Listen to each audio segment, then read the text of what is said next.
Hola, buen día. Mi nombre es Irene Ortiz Morales y este trabajo se está llevando a cabo con el doctor Gabriel Cantón Montiel y el doctor Joseph Slico. Tiene como título Actitudes y creencias de los profesores en la enseñanza de la historia de las matemáticas en bachillerato. Estos son los puntos que se presentarán, empezando por una introducción.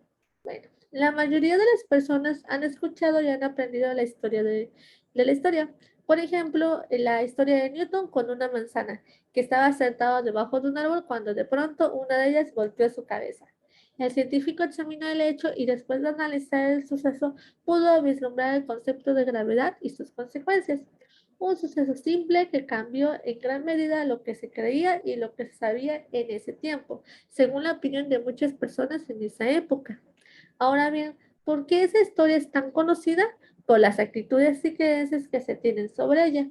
Es incluso más increíble descubrir que realmente no hay pruebas contundentes de este hecho y que el mismísimo Newton en sus escritos jamás lo mencionó. Entonces, ¿por qué se ha difundido tanto un hecho que parece no haberse realizado? Por las creencias y actitudes que se tienen hacia este suceso y lo que es más por la transmisión que se ha dado a lo largo de la historia. Un claro ejemplo de lo que es un análisis, pero también de lo que es un suceso cualquiera, puede dar una solución fascinante. Ahora imaginemos que los profesores y alumnos tuvieran esa misma ideología hacia la historia de las matemáticas. Si en vez de solo verlo como un simple dolor de cabeza, lo toman en cuenta y logran vislumbrar lo que puede significar. El mundo está cambiando día tras día y más allá de solo memorizar conceptos, retener criterios o definiciones matemáticas o algoritmos, hoy el gran desafío es encontrar que la enseñanza suele ser mucho más eficiente. En un contexto actual dentro del aula, la enseñanza de las matemáticas resulta ser un desafío para los docentes, aunque generalmente se presenta como solo una línea recta donde se pretende que el alumno aprenda conceptos definidos. La matemática tiene la particularidad de que el presente, el pasado y el futuro están estrechamente ligados. La matemática moderna es el resultado de los esfuerzos realizados en el pasado, que han sido asimilados en el presente y en el futuro. Ninguna otra disciplina científica tiene este grado de conocimiento acumulativo. Debido a que es uno de los mayores desafíos a los que se enfrenta la docencia matemática, se han aportado ideas para innovar el aprendizaje. Con ellas, dentro de estas propuestas, una que ha tomado relevancia en los últimos tiempos es el incorporar la historia como parte de las enseñanzas. Pero, ¿qué significaría eso, no? Porque es importante analizar las actitudes y creencias de los profesores que tienen sobre la historia de las materias, de las matemáticas y qué se espera al incorporarla. Bueno. Primero que nada hablaremos sobre los conceptos de qué es historia, ¿no? La historia se concibe como la descripción de los fenómenos o acontecimientos en concretos que se produjeron en el pasado. La historia de las matemáticas se concibe como todas las interacciones que resultan de la relación entre la historia y las matemáticas. La historia de las matemáticas es el área de estudio de investigación sobre los orígenes de descubrimiento en matemáticas, de los métodos, de la evolución de sus conceptos y también de cierto grado de los matemáticos involucrados, ¿no? La integración de la historia de las matemáticas es una herramienta que ayudará al alumno no solo a la comprensión más amplia dentro del aula, sino que también en su vida diaria.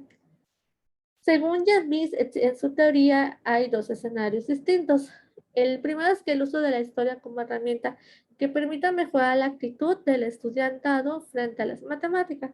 Sus argumentos sobre el uso de la historia como herramienta ponen la atención sobre cómo se aprenden matemáticas, pudiendo ser este un factor motivador para que los estudiantes en su aprendizaje y estudio de las matemáticas.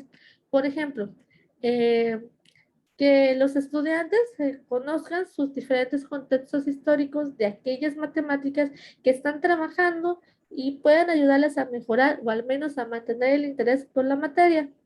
Y el segundo es que el uso de la historia como objetivo en sí misma, queriendo conseguir que el alumnado conozca hechos históricos matemáticos.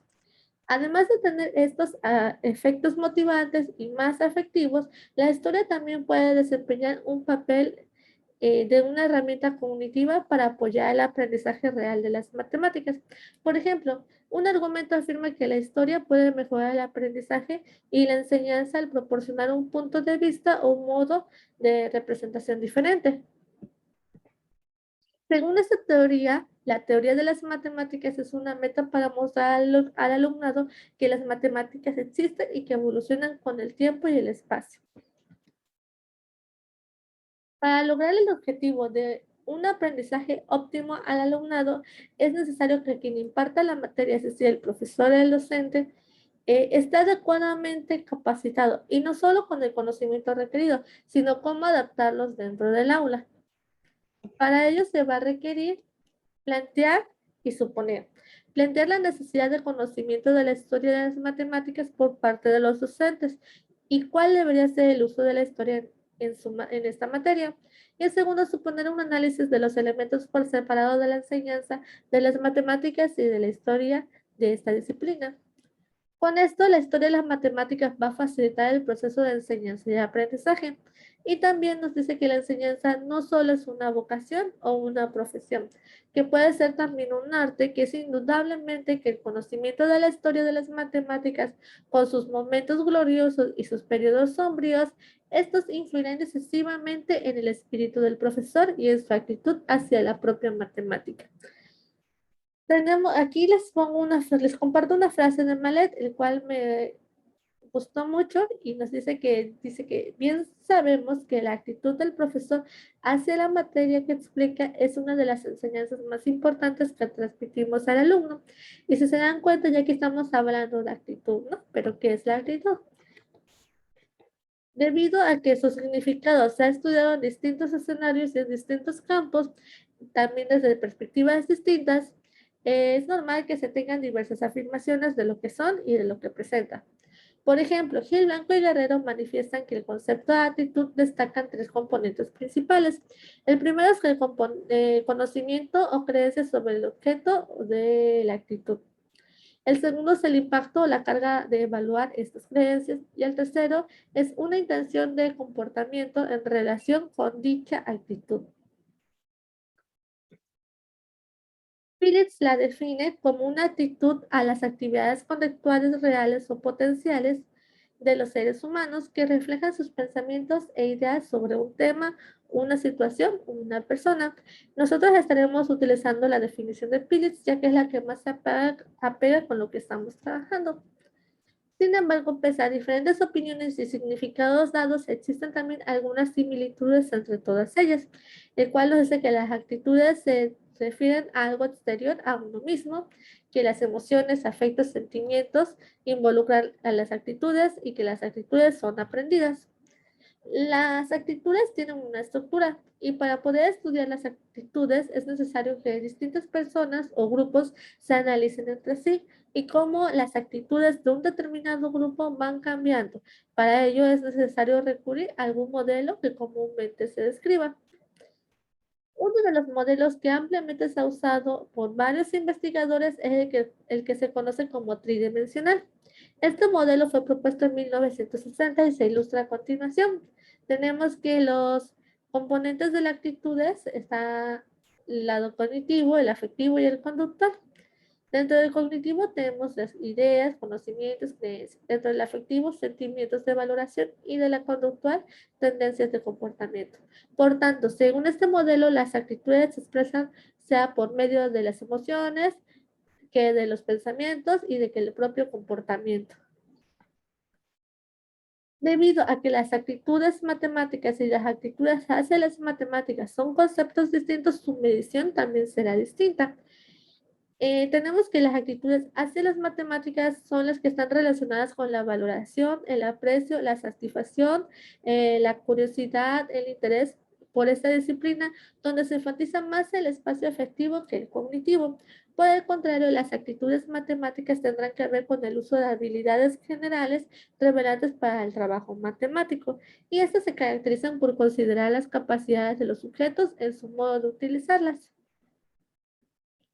Heiken realizó los primeros intentos de medir las actitudes hacia las matemáticas, junto con aportaciones que le hicieron Dalton y Bloom, siendo ellos los fundadores en el tema. También tenemos que los instrumentos para medir las actitudes en matemática existen dos procedimientos, que es el procedimiento indirecto y el procedimiento directo. Dentro del procedimiento indirecto tenemos registros fisiológicos, pruebas proyectivas, métodos observacionales, mientras que en los procedimientos directos tenemos diarios de clases, observaciones directas, escalas, inventarios, entrevistas y grupos, cuestionarios, siendo los cuestionarios el más empleado por sus características. Aunque cada uno de ellos son diferentes, todos estudian el mismo fenómeno y por tanto en ocasiones se pueden mezclar y así relacionar la información obtenida. Ya hablamos de actitudes, bueno, hablaremos de creencias. El término creencia se utiliza para conceptualizar un constructo mental individual con el que se pretende presentar un conjunto de verdades subjetivas que resultan válidas para las personas que lo afirman. También tenemos diferentes conceptos en las creencias, así como fue en actitudes. Para las creencias tenemos que Pajares nos dice que el juicio de verdad o falsedad en una proposición. Así la define. Asensio Muñoz dice que consciente o inconsciente las creencias son difíciles de modificar. Y Scott dice que el término de creencia se utiliza para describir las construcciones mentales personales que son subjetivamente ciertas para los profesores que poseen cierto grado de seguridad y que son consensuadas y que no son consensuadas. Nosotros nos quedaremos igual con la definición de Scott. Anteriormente fue la de para actitudes es el de Phillips y el de creencias será el Scott. Se consideran tres puntos importantes para las creencias que tienen los profesores hacia las matemáticas, los cuales son que el primero dice que se piensa que las creencias guían. Esto es ya que el profesor es clave, una clave importante que puede ayudar a facilitar el aprendizaje, así como también orientar las decisiones en el aula. El segundo es que se considera que las creencias de los profesores pueden moldear las creencias de los estudiantes, ya que los alumnos no solo aprenden matemáticas, sino también qué son matemáticas, qué valor tienen, cómo se aprenden, y quién debe de aprenderlas, ¿no? Y por último tenemos que las creencias de los profesores filtran todo aquello que supone el proceso de enseñanza y aprendizaje de la matemática. Es decir, las creencias no deben interpretarse como predictores, sino como indicadores.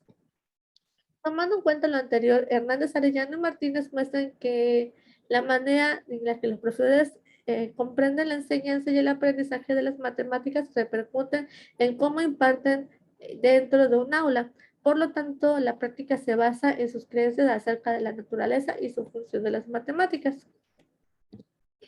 Scott sugiere cuatro puntos primordiales que conforman el núcleo del concepto de creencia y la categoriza de la siguiente manera. Dice que las creencias se aplican primordialmente para describir las estructuras mentales particulares, que las creencias y los problemas afectivos son vistos como incomprensibles, que las creencias se consideran ratificaciones temporales y contextualmente estables, y por último se espera que las creencias influyan en la forma en la que los profesores interpretan las situaciones para comprometerse con los problemas en el aula. Ya tenemos toda la teoría, entonces ahora vamos con la metodología. Esta investigación sigue un diseño no experimental y se diferencia del experimental porque no se manipulan las variables independientes e intencionalmente. Esta va a ser una investigación cuantitativa. Los instrumentos de recolección de datos para este estudio serán encuestas que serán aplicadas a una muestra. Nuestra muestra será un grupo de profesores que imparten la materia de matemática en nivel bachillerato. La- para esto se usará una adaptación de APASLAM, se usará una validación por traducción, retrotraducción y un análisis de pertinencia y claridad por juicio de expertos. El instrumento que va a validar el juicio de expertos son estas por parte de las creencias y esta por parte de las actitudes, donde el juicio, donde los expertos validarán qué tan pertinente y qué tan clara está la pregunta. La encuesta estará conformada por 35 ítems. El profesor deberá marcar la elección para cada ítem que represente su actitud y creencia hacia el uso de la historia de las matemáticas en la educación matemática. Los ítems van a ser totalmente en desacuerdo, indeciso, de acuerdo y totalmente de acuerdo. Una vez recolectados los datos, se realizará un análisis estadístico con los datos obtenidos. En conclusión, tenemos que la historia de las matemáticas se pretende usar como herramienta cognitiva para el apoyo del aprendizaje real de las matemáticas. Los requerimientos previos hacen que el docente deberá tener conocimiento de la historia de las matemáticas, un análisis sobre el concepto, facilitar el proceso de aprendizaje y enseñanza y que influyen en el espíritu del docente y la actitud de las matemáticas. El instrumento para la medición de actitudes ya se mencionó que será cuestionarios y la metodología fue la que se acaba de mencionar. Estas serían las referencias y esto sería todo de mi parte por el tiempo que ya se me terminó. Muchísimas gracias. Cualquier duda pueden decirme con toda confianza. Gracias por su atención. Bonito día.